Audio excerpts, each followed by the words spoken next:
Okay, so we're still on S6, question 16, and now we're down to the last three questions. So just to recap, we've answered these first two, and now we're going to answer these next three.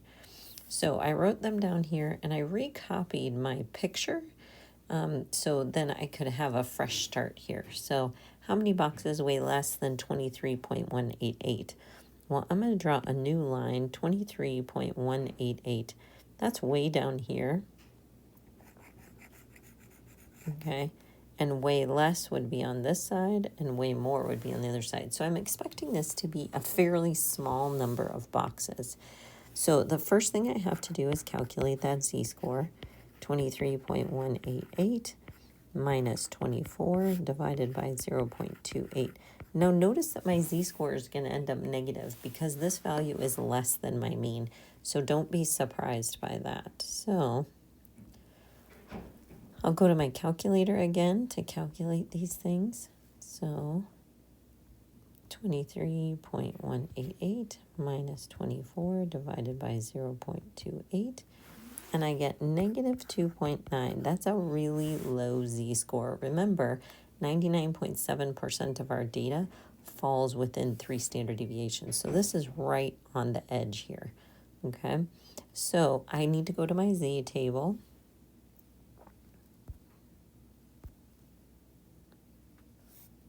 And I'm looking for negative 2.9. So negative 2.9 is right here. So this is the number I want, 0.0019. So if you think about percentages, that's 0.19% that is less than that number of ounces. Okay, so let's take that, 0.0099.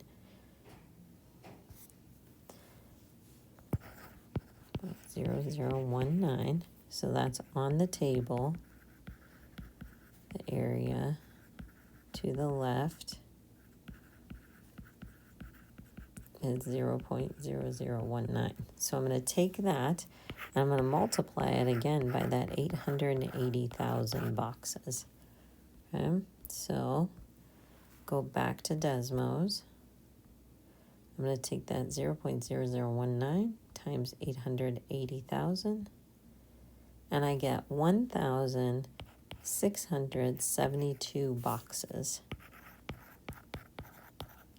At this point, you've answered that question up here. So 1,672 boxes. But now we need to find the ones on the other side, right? So now we want to find the ones over here. How many weigh more than that? I could use either option 1 or option 2 from the video above. I'll do it option 2 so you can kind of get used to using that. So on your Z table, it's area to the left. So if I want the area to the right, I need to do 1 minus that value. So I'm going to do 1 minus 0.0019. And I'm going to get 0.9981. So that means 99.81% of the boxes are bigger, or way more, I should say, than 23.188. Now, I am going to show you something very interesting on your Z table, or maybe it's not interesting to you, but I think it's interesting. So, on this Z table, if I went to positive 2.9, do you notice how that is 0.9981, and that's the number I'm looking for? So when it was negative, it was the area to the left. When I looked up the positive value, that would be the area to the right. Irregardless, I need that number, 0.9981. Okay, so I'm going to take that 0.9981 times 880,000. I'm going to go to my calculator.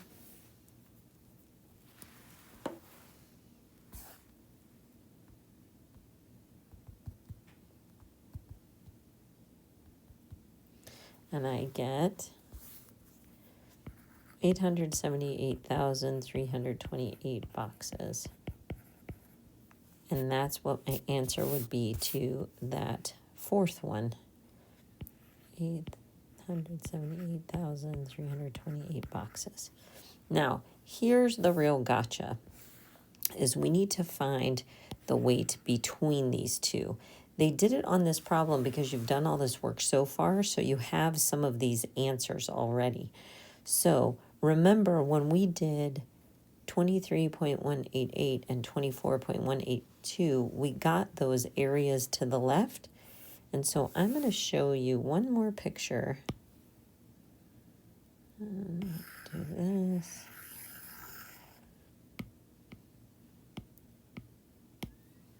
Okay, and I'm going to bring this down here so we can see the area between them. So I'm going to go back. So we already had the area to the left there. If we go back to that very first picture where it was 24, what was it? 24.182. 24.182, so it was about right here. It's a different color there. And we shaded all the area to the left here. Do you notice, maybe that one was too dark. Well, let's go here. Let's shade this yellow because we already had that. And that value was negative 2.9. Do you remember that? And this value was 0.65 on our Z table. Okay. And let's shade to the left here all of this. Do you notice that I've double shaded this area right here? So I don't want that included. I really just want this area. And remember when I was at negative 2.9, my area was 0.0019, and my area here was what was it? I can't remember. Oh, right here, this 0.7422. So 7422. So that is this area right here, all in the green. This is the area in the yellow. So if I want to find the weights between, I'm going to subtract those two. So 0.7422 minus 0.0019, and that's going to give me the area between. So I'm going to subtract those on my calculator. 0.7422 minus 0.0019, and I get 0.7403. Now I'm going to take that value and multiply it by that same 880,000 boxes. So you can see these problems are very involved. So you get 651,464 boxes. And that's our last answer that we were looking for, way up here at the top. So we get 651,464 boxes. So I know this is a long problem, but I hope this helped you see, and I really draw my pictures and show all my work. Thanks for watching.